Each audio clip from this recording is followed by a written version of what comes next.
जय श्री राम भक्तों। मैं प्रशांत बालाजी के चैनल श्री बालाजी स्पिरिचुअल ज्ञान में आप सब लोगों का स्वागत करता हूं। आशा करता हूं आप सब कुशल मंगल होंगे।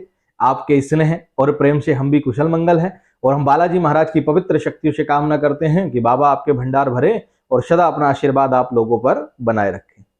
देखिए, गुप्त नवरात्रे 19 तारीख से प्रारंभ हो रहे हैं। उसी के विषय में आज इस वीडियो के माध्यम से कुछ जानकारी देने आया हूं, क्योंकि आप लोग क्या करते हो कि वीडियो देख करके बस आप वो कार्य करना शुरू कर देते हो, उसके पीछे का मकसद नहीं जानते। ठीक है ना। तो बहुत सारे वीडियो गुप्त नवरात्रों पर लेकर आ चुके हैं। आज इसी विषय में आज हम बात करेंगे कि गुप्त नवरात्रों का महत्व क्या था, क्यों गुप्त नवरात्रे रखे गए थे और इनको किस प्रकार करना चाहिए। तो जिन लोगों ने हमारे चैनल को सब्सक्राइब नहीं किया, हमारे चैनल को सब्सक्राइब कर देना, पास आए बेल आइकन को दबा देना, जिससे आने वाली अपडेट, आने वाली वीडियो आप लोगों को प्राप्त होते रहे। हम आपके लिए लेकर आते रहते हैं बालाजी से जुड़ी जानकारी। चलिए आज का विषय शुरू करते हैं।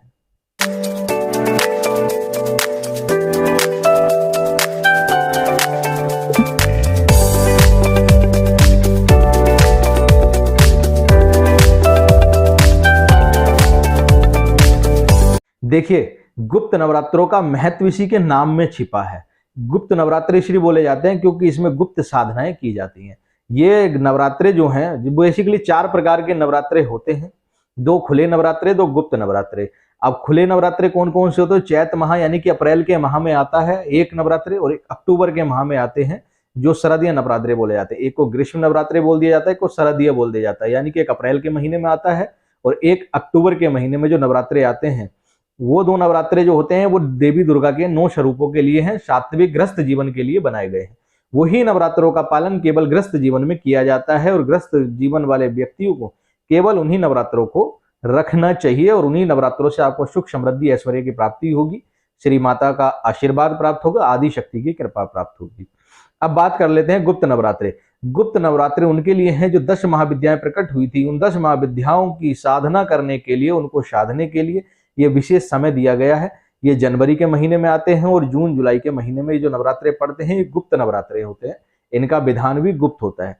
हालांकि अब गुप्त कुछ नहीं रह गया, यूट्यूब पे आपको पहले से ही इनके बारे में सारी जानकारी मिल जाती है कि भाई ये नवरात्रे इस दिन से प्रारंभ हो रहे हैं, इस प्रकार से आप करो, माता काली के करो, इसका करो। तो इसमें गुप्त जैसा कुछ रह नहीं गया है, लेकिन फिर भी इसको गुप्त रूप से करने का मेन मकसद ये होता है कि इसको साधक एकांतवास में रहकर करता है, लोगों से हटकर। अब यूट्यूब पे आपको बता दिया जाता है कि भाई आपको गुप्त नवरात्रे करने 19 तारीख से आप साधना करिए, माता काली का दीपक लगाइए, चौकी लगाइए, इस प्रकार से मंत्रों का जाप करिए, मंत्र सिद्ध हो जाएगा। हनुमान जी की पूजा करिए, हनुमान जी के मंत्र सिद्ध हो जाएंगे। ऐसे नहीं होता। गुप्त नवरात्रों का एक विधान है और उसी विधान के अनुरूप आपको चलना पड़ेगा। गुप्त नवरात्रों का विधान यह है कि आपको पूजा भी गुप्त करनी होगी। जो भी विधान, जो भी अनुष्ठान आप कर रहे हो, वो आपके घर के व्यक्ति को भी नहीं पता होना चाहिए कि आप कौन सा अनुष्ठान, कौन सा विधान कर रहे हो, कौन सी माता की साधना कर रहे हो। और आपको उन 9 दिनों में लोगों से हटकर एकांत कमरे में निवास करना है। किसी से संपर्क में नहीं आना, किसी मनुष्य से बात नहीं करनी उन 9 दिन, कहीं आना जाना नहीं करना है, केवल एकांत निवास करना है। चाहे आप घर के कमरे में कर लीजिए, चाहे आप जंगलों में चले जाइए, चाहे आप मंदिर में करिए, लेकिन एकांत में रहकर आपको वो साधना करनी है, क्योंकि शक्ति की साधना हमेशा एकांत में ही होती है। यही कारण है कि गुप्त नवरात्रि रखने के लिए मनाही है, क्योंकि जो कार्य करने वाले व्यक्ति हैं, जो घर परिवार चलाने वाले ग्रस्त जीवन वाले व्यक्ति हैं, वो ये साधना एकांत में नहीं कर सकते, क्योंकि वो 10 दिन का समय ऐसे नहीं निकाल सकते कि वो एकांत में निवास करें, अपने परिवार वालों से, लोगों से कट जाएं, ये बताए बिना कि मैं क्या करने जा रहा हूं। तो और दूसरा विधान यह है कि गुप्त नवरात्रों में किसी एक ही देवी की साधना की जाती है। ऐसा नहीं होता कि आप 10 की 10 देवियों की साधना कर लोगे। किसी एक देवी की करोगे, चाहे तारा देवी की करो, चाहे काली माता की करो, चाहे कमला की करो, चाहे आप बगलामुखी की करो। 10 महाविद्याओं में जो माताओं का स्वरूप है, आप उनमें से किसी भी एक देवी की साधना कर सकते हो, लेकिन उस देवी की साधना का भी एक विधान होता है। अगर आप काली की साधना करोगे तो आपको काली की साधना का विधान पता होना चाहिए। किस प्रकार माता काली का आसन लगेगा, किस प्रकार आपको वस्त्र धारण करने हैं, किस प्रकार आपको उनकी चौकी लगानी है, कितने दिए लगेंगे, 4 5 क्या होगा, कौन सी दिशा में बैठकर करनी है, किस हिसाब से करना है, कौन सा मंत्र, कौन सा कवच कर रहे हैं, उस मंत्र के पीछे का भेद क्या है, उस कवच का कारण क्या है, उसका कीलक क्या है, उस हिसाब से विधान को जानकर करोगे। अगर बगलामुखी का करोगे तो जैसे बगलामुखी के लिए कहते हैं हल्दी की गांठ पर होनी है, पीले वस्त्र धारण करने हैं, पीला ही वस्त्र पहनना है, पीले ही रुए की बत्ती जलनी है, कमरा भी पीला ही होना चाहिए, उनको माता को पीले पुष्प चढ़ाए जाते हैं। उसी प्रकार माता काली के लिए है, उसी प्रकार और भी देवी जो है 10 महाविद्याओं में छिन्नमस्ता हो गई, तारा देवी हो गई, सबका एक अलग विधान है और एक अलग भोग है, अलग तरीका है करने का।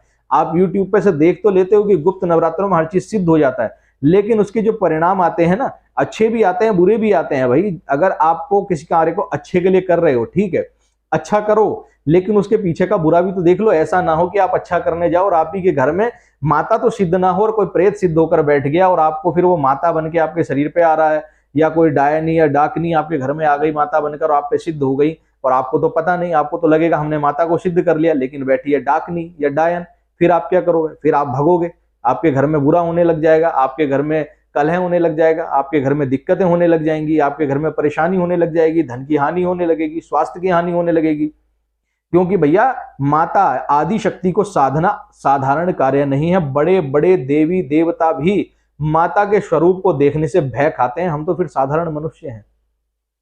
इसलिए गुप्त नवरात्रे करने का जो लोग सोचते हैं ना, उनको पूर्ण जानकारी लेकर गुरु आज्ञा में, गुरु सानिध्य में ही नवरात्रे करने चाहिए। आपको नवरात्रों के ऊपर 1000 वीडियो मिल जाएंगे और वो सब वीडियो इसलिए होते हैं क्योंकि उनको पता है कि आप लोग, जो भी यूट्यूब पे देखने वाली जनता है, जो भी यूट्यूब पे देखने वाले लोग हैं, वो इन चीजों की तरफ भागते हैं। वो जल्दी से जल्दी सिद्धि प्राप्त करना चाहते हैं, ख्याति प्राप्त करना चाहते हैं, तो वो इस तरफ भागते हैं, उन्हें पता है। इसलिए आपने देखा होगा जिन्न साधना, मसान साधना, परी साधना, कलवा साधना, हजारों साधनाएं एक एक व्यक्ति डाल रहा है, चाहे उसने अपने जीवन में उन साधना का सा भी नहीं देखा हो। हमने कितने सारे यूट्यूब देखे हैं, हमने ऐसा ऑब्जर्व किया है कि लोग अनेक प्रकार की साधना डाल देते हैं। आप मशान साधना ऐसे कर सकते हो, लाल परी साधना ऐसे कर सकते हो, काली साधना ऐसे कर सकते हो, अप्सरा साधना ऐसे कर सकते हो, रंभा को ऐसे करो, मेनका को ऐसे करो, आकाश सुंदरी ऐसे करो, विश्व सुंदरी ऐसे करो। भाई एक ही व्यक्ति इतनी सारी साधनाएं डाल रहा है, तो आप कुछ दिमाग तो लगाओ। उस साधना को करने से पहले, सोचने से पहले उन चीजों को जानो कि भाई एक ही व्यक्ति अगर इतनी सारी साधनाएं डाल रहा है तो उसने क्यों नहीं करी वो साधनाएं, और क्या इतनी साधनाएं करना संभव है किसी एक व्यक्ति के लिए? अपने जीवन काल में किसी एक ही देवी को साधना संभव हो जाता है, संपूर्ण जीवन व्यर्थ हो जाएगा, संपूर्ण जीवन चला जाता है। व्यर्थ तो मैंने बोल दिया है, व्यर्थ नहीं होता, लेकिन किसी भी देवी देवताओं को जानने में एक संपूर्ण जीवन चला जाता है। 100 वर्ष की आयु होती क्या है? पुराने समय में अगर आप जाके देखोगे, एक एक देवता की साधना करने के लिए लाख लाख वर्ष तपस्या करनी पड़ती थी। माता अंजनी ने 12 वर्ष शिव की तपस्या की थी। रावण ने ब्रह्मा जी को प्रसन्न करने के लिए 1.25 लाख वर्ष तपस्या की थी। तुलसीदास जी ने प्रभु श्री राम को प्राप्त करने के लिए अपना संपूर्ण जीवन लगा दिया। महात्मा बुद्ध ने ब्रह्म ज्ञान प्राप्त करने के लिए अपना जीवन लगा दिया। आपको क्या लगता है आप एक छोटे से जीवन में 11-11 दिन की तपस्याएं करके सारे देवी देवताओं को सिद्ध करके बैठ जाओगे? आप सारी माताओं के स्वरूप सिद्ध कर लोगे? एक स्वरूप को जानने में ही संपूर्ण जीवन गुजर जाता है भाई। तो इन चीजों के पीछे मत भागो। यूट्यूब पे जो दी गई जानकारी है सब अधूरी जानकारी होती है। केवल हमारा मेन उद्देश्य है कि आपके पास तक सच्ची बात पहुंचाना। आप नॉर्मल पूजा करिए, आप नॉर्मल पूजा करिए। नवरात्रों के दिनों में भी, जो 9 दिन है नवरात्रि के, जैसे आप बेसिक पूजा करते हो उसी पूजा को करें। साधना सिद्धि के चक्कर में ना पड़े जब तक आपके पास गुरु सानिध्य ना हो, गुरु की आज्ञा ना हो और गुरु के दिया हुआ मंत्र ना हो, गुरु का बताया हुआ विधान ना हो। बाकी आप लोग समझदार हैं, आपकी अपनी इच्छा है, जितना चाहे उतना करिए, क्योंकि उससे नुकसान आपको होगा, हमें कोई नुकसान नहीं होगा। हमारा कार्य है सिर्फ आपको बता देना कि यूट्यूब पर देख करके, साधनाओं को देख करके करना कितना घातक हो सकता है, क्योंकि अधूरा ज्ञान विनाश की तरफ ले जाता है भैया। उससे आपका, आपके परिवार का ही नुकसान होगा, हमारा कुछ नहीं जाने वाला। ये वीडियो बनाने का मेन उद्देश्य इसलिए था क्योंकि बहुत ज्यादा साधनाएं आजकल जो है यूट्यूब के माध्यम से बताई जा रही हैं लोगों को, लेकिन वो साधनाएं अधूरी हैं। हमने अगर हमने केवल ज्यादा से ज्यादा 2-3 साधनाएं गेरी होंगी। प्रेतराज जी की गेरी है, भैरव बाबा की गेरी है, काली की गेरी है और हनुमान जी की गेरी है। वो भी इसलिए गेरी है क्योंकि हम इन साधनाओं को समय समय पर करते हैं, और जिन साधनाओं से हमें पता है कि हमें फायदा मिल रहा है तो हम आपको भी देते हैं। लेकिन उसमें भी हमने सिद्धता नहीं बोला है, हमने ये नहीं बोला कि वो चीज सिद्ध हो जाएगी। हमने कहा है आपको आशीर्वाद प्राप्त होगा, उनकी विशेष कृपा प्राप्त होगी। सिद्धता तो भैया बहुत मुश्किल से हासिल होती है। सिद्धता करने के लिए संपूर्ण जीवन झोंकना पड़ता है, संपूर्ण जीवन लगाना पड़ता है, तब जाकर के एक देवता की कृपा, एक आदमी की विश्वास प्राप्त होता है। ऐसे नहीं हो जाता। एक समर्पण भाव से किसी भी एक देवी देवताओं को अपना इष्ट मान करके उनकी सेवा करिए।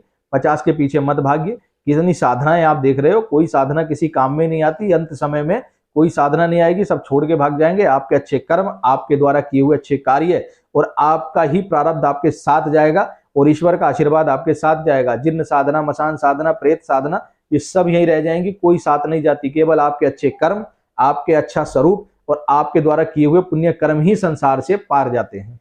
तो उम्मीद करता हूं अब आपको समझ में आया होगा कि गुप्त नवरात्रों के पीछे का भेद क्या था और गुप्त नवरात्रे किस प्रकार रखे जाते हैं।